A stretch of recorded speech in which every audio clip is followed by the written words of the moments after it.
جو سب سے زیادہ اچھے نظریات والے، اچھے اعمال والے، مخلص لوگ تھے، ان کو حضور کا صحابی بنایا۔ اور پھر دوسرا جو میرے نبی پاک صلی اللہ علیہ وسلم نے منظر بیان کیا، فرمایا یہ ابو بکر ہے،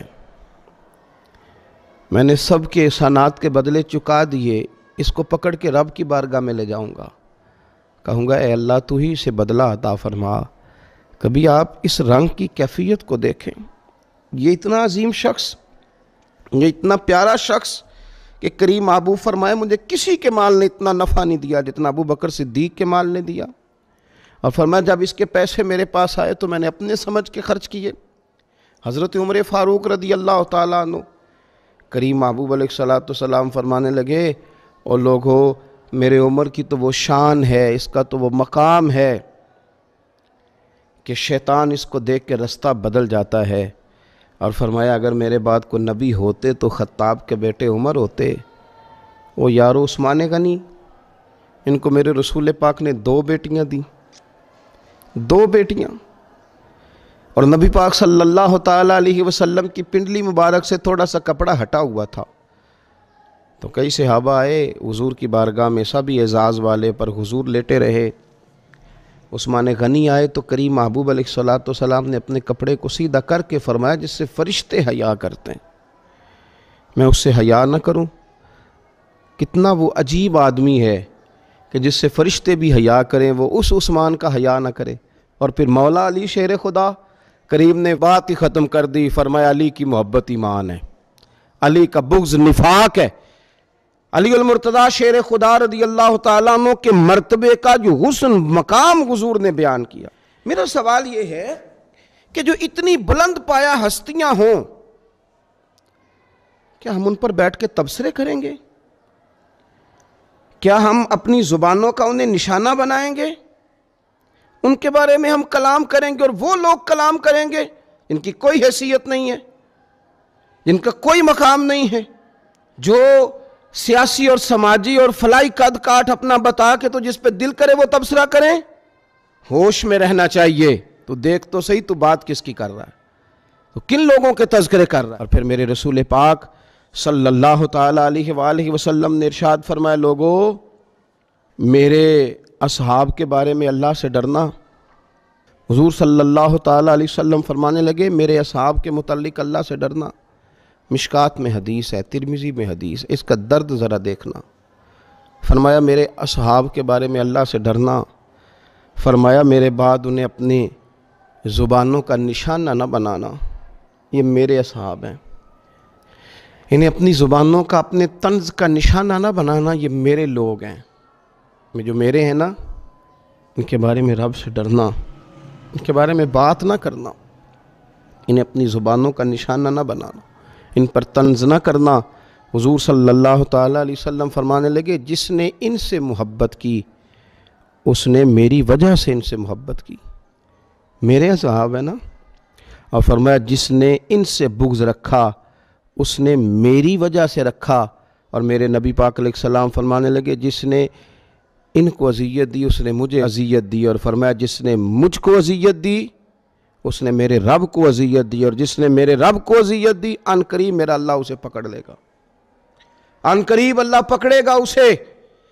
گستاخان صحابہ یہ سمجھتے ہیں کہ ہم دندناتے پھرتے ہیں، کوئی حکومت کوئی ادارہ ہم پر ہاتھ ڈالنے کو تیار نہیں، لیکن وہ یاد رکھے کہ حضور نے فرمایا ان قریب تمہیں اللہ پکڑے گا، ان قریب تم پکڑ لیے جاؤ گے، تم دھس لیے جاؤ گے۔ اہل بیت اطہار صحابہ کرام علیہم رضوان کے بارے میں ہمارے نظریات اتنے صاف ہونے چاہیے، اتنے سونے ہونے چاہیے، ہمارے عقائد کے اندر اتنا حسن ہونا چاہیے۔ حضرت عباس آتے، حضور کے چچا، نبی پاک کے چچا ہے نا، حضور کے چچا ہیں، جب وہ تشریف لاتے تو صحابہ اٹھ کے کھڑے ہو جاتے حضور کے چچا کے لیے، اس لیے کہ یہ اس کریم کے چچا ہیں جنہوں نے ہمیں زمین کی پستیوں سے اٹھا کر عرش کی بلندیوں تک پہنچایا۔ یہ اس کریم محبوب صلی اللہ علیہ وسلم کے چچا ہیں جنہوں نے راتیں ہمارے لیے دعائیں مانگی اور دن ہمیں تبلیغ کر کے گزارا۔ یہ اس کریم محبوب علیہ الصلوۃ والسلام کے چچا ہیں کہ جنہوں نے اپنی ولادت سے لے کر معراج شریف میں جانے تک اور معراج سے واپس آ کر اپنے وصال ظاہری تک اپنی ساری دعاؤں کا، محبتوں کا رخ ہماری جانب رکھا۔ حضرت عباس آتے تو لوگ اٹھ کے کھڑے ہو جاتے، ان کا اکرام کرتے، ان کا احترام کرتے۔ اگر ہمارے دل ان کے لیے جھکیں گے نہیں، ہماری طبیعتوں میں ان کے لیے پیار نہیں آئے گا، تو اس کا معنی یہ ہے کہ پھر ہم لوگوں نے کمزوری کی، ہم لوگوں نے پھر ظلم کیا۔ دیکھیے حضرت عبداللہ ابن عباس رضی اللہ تعالیٰ عنہ، یہ حضرت زید بن ثابت رضی اللہ تعالیٰ عنہ کے پاس علم حدیث سیکھنے جاتے تھے۔ حضور صلی اللہ علیہ وسلم نے انہیں دعا دی تھی، حضور کے چچا کے بیٹے ہیں، علم حدیث کے لیے حضرت زید بن ثابت رضی اللہ تعالیٰ عنہ کے پاس جاتے، خاندان رسول میں سے ہیں، لیکن جب ایک صحابی کے پاس جاتے تو کہتے میں کبھی اپنے استاذ کے دروازے پہ دستک نہیں دیتا تھا، میں بیٹھا رہتا تھا ان کے دروازے پر بیٹھ کے، ان کے دروازے پر بیٹھ کے۔ مرشد دے دروازے اتے محکم لائیے چوکاں، دروازے پر بیٹھ کے، پکے بیٹھ کے۔ مجھ سے فقیر بھی اب پھیری کو اٹھتے ہوں گے، اب تو غنی کے در پر بستر جما دیے۔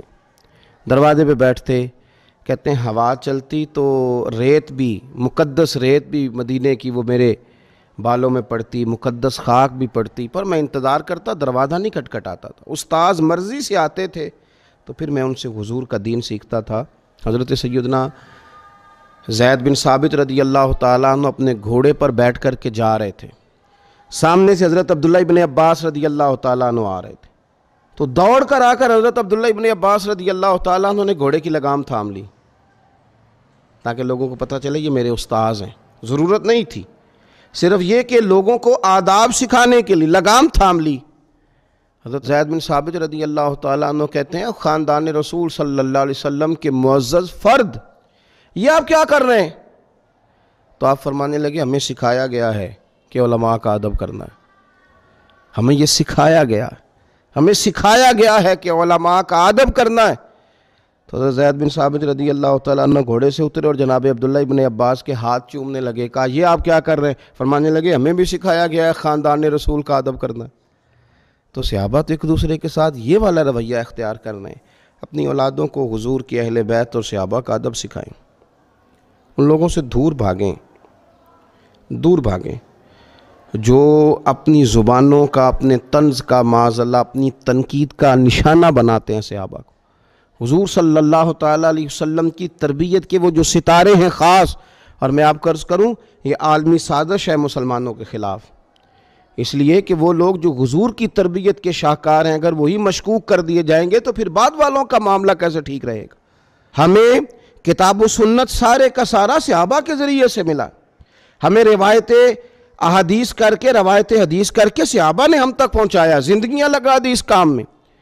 تو اگر انہی لوگوں کو مشکوک کر دیا جائے گا تو پھر بعد والوں کی چیزیں کس طرح کر کے مستند رہیں گی؟